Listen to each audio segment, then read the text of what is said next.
नमस्कार, मौलिक शक्ति न्यूज देख रहे हैं आप और मैं हूं आपके साथ साइमा। हरिद्वार में उत्तराखंड सरकार ने एक बड़ा एक्शन लिया है जिसमें कई लोगों को सस्पेंड कर दिया गया है जो अधिकारी थे। इसके साथ ही क्या कुछ ये पूरा घोटाला था जिसको लेकर धामी सरकार ने ये जो बड़ा एक्शन है वो लिया है, चलिए सब कुछ आपको एक एक करके बताते हैं। दरअसल उत्तराखंड के हरिद्वार में भूमि घोटाला मामले में तगड़ा एक्शन हुआ है। नगर निगम के भूमि घोटाले में हरिद्वार के जिलाधिकारी, उप जिलाधिकारी और निगम के आयुक्त को तत्काल प्रभाव से सस्पेंड कर दिया गया है। पुष्कर सिंह धामी सरकार की इस कार्रवाई से अधिकारियों में हड़कंप मचा हुआ है। गौरतलब है कि यह ऐसा पहला मामला है जिसमें पद पर रहते हुए एक जिलाधिकारी, नगर निगम के आयुक्त और एसडीएम को एक साथ सस्पेंड किया गया है। तो क्या कुछ है पूरा मामला, चलिए पूरी डिटेल बताते हैं। दरअसल ये मामला हरिद्वार नगर निगम से जुड़ा हुआ है जिसमें एक जमीन जिसकी कीमत 14 करोड़ रुपए बताई जाती है उसको 54 करोड़ में खरीदा गया। शिकायत के बाद इसमें पुष्कर सिंह धामी के आदेश के बाद जांच कराई गई। मामले की जांच उत्तराखंड शासन में सचिव रणवीर चौहान ने की। चौहान ने खुद हरिद्वार जाकर इस मामले की पड़ताल कर 100 पेजों की रिपोर्ट शासन को सौंपी, जिसके बाद ये कार्रवाई की गई है। आपको बता दें कि उत्तराखंड में बहुचर्चित हरिद्वार नगर निगम जमीन घोटाले पर मुख्यमंत्री पुष्कर सिंह धामी ने बड़ा और ऐतिहासिक एक्शन लिया है। सरकार ने इस मामले में 2 आईएएस और 1 पीसीएस अधिकारी के साथ कुल मिलाकर 12 अधिकारियों को निलंबित कर दिया है। पहली बार प्रदेश में सत्ताधारी सरकार ने अपने ही सिस्टम में बैठे शीर्ष अधिकारियों पर इतनी सख्त कार्रवाई की है। अब इस पूरे मामले की जांच विजिलेंस विभाग को सौंप दी गई है। आपको बता दें कि मुख्यमंत्री पुष्कर सिंह धामी ने कहा है कि हमारी जीरो टॉलरेंस नीति के तहत ये कार्रवाई राज्य की प्रशासनिक कार्यशैली में एक निर्णायक बदलाव मानी जा रही है। उन्होंने स्पष्ट संदेश दिया है कि चाहे अधिकारी कितना भी वरिष्ठ क्यों ना हो, भ्रष्टाचार किसी भी स्तर पर बर्दाश्त नहीं किया जाएगा। जांच रिपोर्ट के मुताबिक जिस जमीन को खरीदा गया उसकी प्रक्रिया कृषि भूमि के दामों पर शुरू की गई थी, लेकिन आखिर में उसे वाणिज्यिक दरों पर खरीदा गया। इस मामले में लैंड कमेटी भी नहीं बनाई। रिपोर्ट में खुलासा हुआ है कि एसडीएम ने मात्र 2 से 3 दिनों में 143 की पूरी कार्रवाई पूरी कर दी और फाइल को और जल्दी निपटाने के लिए अपने स्टेनो को राजस्व अभिमत देने का काम भी सौंप दिया गया। ये प्रक्रिया न केवल असामान्य रूप से तेज थी बल्कि नियमों की अनदेखी भी थी। ये जमीन कूड़े के ढेर के पास मौजूद थी और ना तो इसकी तत्काल कोई जरूरत थी, ना ही भूमि क्रय के लिए पारदर्शी प्रक्रिया अपनाई गई। सर्किट रेट के आधार पर जमीन खरीदकर भारी वित्तीय अनियमितता की गई है। जांच रिपोर्ट में यह भी पाया गया है कि इस सौदे में भूमि चयन, मूल्य निर्धारण, प्रक्रिया अनुपालन और भू उपयोग परिवर्तन जैसे तमाम स्तरों पर गंभीर गड़बड़ियां हुई हैं। जिन वरिष्ठ अधिकारियों पर गिरी गाज है उनमें कौन कौन शामिल है, चलिए बताते हैं। उनमें कर्मेंद्र सिंह डीएम हरिद्वार भूमि क्रय की अनुमति और प्रशासनिक स्वीकृति में संदेहास्पद भूमिका की वजह से, वरुण चौधरी नगर आयुक्त हरिद्वार बिना प्रक्रिया के प्रस्ताव पारित किया और वित्तीय अनियमितताओं में भूमिका निभाई। अजय वीर सिंह पीसीएस, एसडीएम निरीक्षण और सत्यापन में लापरवाही जिससे गलत रिपोर्ट शासन तक पहुंची। इन तीनों अधिकारियों को तत्काल प्रभाव से उनके पदों से हटाया गया है और विभागीय जांच शुरू कर दी गई है। इसके साथ ही बाकी जो अधिकारी हैं वो भी निलंबित किए गए हैं, जिनमें निकिता बिष्ट वरिष्ठ वित्त अधिकारी नगर निगम, विक्की वरिष्ठ वैकल्पिक सहायक, राजेश कुमार कानूनगो, रजिस्ट्रार कमल दास मुख्य प्रशासनिक अधिकारी तहसील।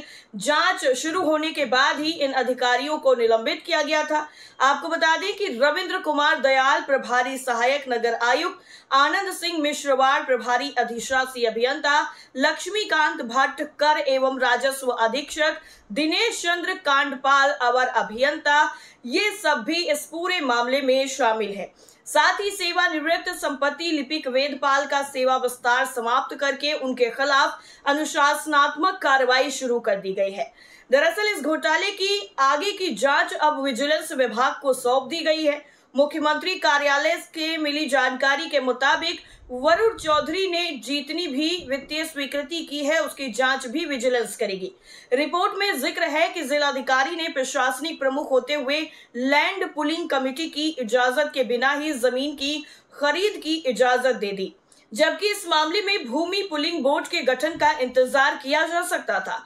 जांच रिपोर्ट में सभी अनियमितताओं की पुष्टि के बाद ही अब इन तीनों अधिकारियों पर कार्रवाई की तलवार लटकी हुई थी, जो लगातार चल रही है। तो क्या कुछ है लैंड पुलिंग कमेटी, चलिए आपको बताते हैं। दरअसल लैंड पुलिंग कमेटी एक सरकारी निकाय होती है जो शहरी विकास के लिए भूमि अधिग्रहण की प्रक्रिया में पारदर्शिता और संतुलन सुनिश्चित करती है। इस कमेटी की मंजूरी के बिना किसी जमीन को निजी या फिर वाणिज्यिक उपयोग के लिए नहीं खरीदा जा सकता। इसका उद्देश्य एक सुनिश्चित करना होता है कि भूमि खरीद, उपयोग और विकास सभी नियमों के मुताबिक हो और किसी भी प्रकार की भ्रष्टाचार या मनमानी से बचा जा सके। भारतीय राजस्व संहिता की धारा 143 भी इसमें शामिल की गई है। दरअसल सेक्शन 143 ऑफ रेवेन्यू कोड के तहत कृषि भूमि के उपयोग को गैर कृषि जैसे आवासीय, वाणिज्यिक, इसके अलावा और किसी में परिवर्तित करने की इजाजत दी जाती है। इसका मतलब यह है कि किसी भी जमीन का उपयोग बदलने से पहले जिलाधिकारी या संबंधित अधिकारी से इजाजत लेनी होती है। यह प्रक्रिया समयलेवा होती है क्योंकि इसमें भूमि का निरीक्षण, रिपोर्ट और अन्य तकनीकी पहलुओं की समीक्षा जरूरी होती है। लेकिन इस पूरे मामले में एसडीएम ने यह पूरी प्रक्रिया मात्र 2 से 3 दिनों में ही पूरी कर दी, जो शक के घेरे में है और इसको लेकर लगातार ये जो सुर्खियां हैं वो देखने को मिल रही हैं और सवाल भी उठ रहे हैं। वहीं दूसरी तरफ एमपी में भी एक नया घोटाला सामने आया है। दरअसल व्यापम घोटाले को लेकर लंबे समय तक विवादों में रही एमपी की भर्ती परीक्षाओं में गड़बड़ियां रुकने का नाम नहीं ले रही हैं। अब साल 2023 में हुई एमपी पुलिस कांस्टेबल भर्ती परीक्षा में भी एक नया घोटाला सामने आया है। फिल्म मुन्ना भाई की तर्ज पर नकली अभ्यर्थी, जिसे सॉल्वर कहा जाता है, उसने असली अभ्यर्थी की जगह न केवल परीक्षा दी बल्कि पास होकर उसे कांस्टेबल भी बना दिया, कि कांस्टेबल पद पर नियुक्ति से पहले ही ऐसे लोग पकड़े गए। वहीं मिली जानकारी के मुताबिक ये मामला किसी एक जिले का नहीं है और इसलिए अब साल 2023 में हुई ये पूरी भर्ती परीक्षा ही सवालों के घेरे में आ गई है। फिल्म मुन्ना भाई की तर्ज पर अजब एमपी में गजब मामला सामने आया है, जिसने सभी को हैरान कर दिया और पैरों के नीचे से जमीन खींच ली। सालों के इंतजार के बाद हुई पुलिस कांस्टेबल भर्ती परीक्षा में बड़ा खेल पकड़ में आया, जहां असली अभ्यर्थियों की जगह नकली अभ्यर्थियों ने परीक्षा दी और अच्छे अंकों से पास भी हो गए। और इन नकली छात्रों ने, जिन्हें तकनीकी भाषा में सॉल्वर कहा जाता है, न केवल रिटन एग्जाम पास किया बल्कि बकायदा पुलिस कांस्टेबल का फिजिकल टेस्ट भी पास कर लिया। लेकिन जब बारी ज्वाइनिंग की आई तो नकली की जगह असली अभ्यर्थी पहुंच गए।